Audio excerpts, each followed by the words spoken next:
Mobile masala వారి 3 ముక్కల్లో చెప్పాలంటేలో మమ్ముటి గారి ఓ అమేజింగ్ యాక్షన్ కామెడీ ఫిల్మ్ గురించి మాట్లాడుకుందాం. ముందుగా మొదటి మాట కథ. టర్బోగా మాస్ యాక్షన్ హంగామాతో విజిల్స్ వేసి మరీ విజయాన్ని అందించారనమాట మమ్ముటి గారు. ఇది ఒక రివెంజ్ డ్రామా అయినా కూడా డైరెక్టర్ గారు వైశాఖ్ కథను ఆద్యంతం అలరించేలా భలే తీర్చిదిద్దారు. ఒకవైపు హీరోతో ఫైట్స్ చేస్తూనే మరోవైపు నవ్వులు పంచేటువంటి ప్రయత్నం అనమాట. రెండు తరపి వినోదాన్ని పంచాయని చెప్పాలి.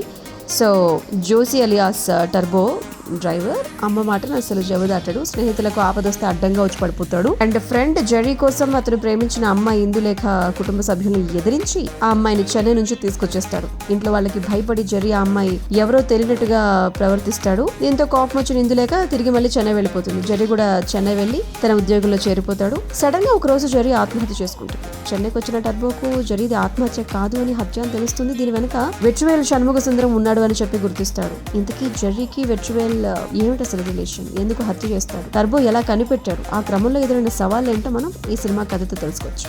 నంబర్ 2, జోసి నేపథ్యం. స్నేహితుల కోసం అతను ఎంతటి దూరమైనా కూడా వెళ్ళగలగటం, ఆ తెగించే తీరు, ఆ సన్నివేశాలతో కొంచెం రొటీన్గా కథ నార్మల్గా స్టార్ట్ అవుతుంది.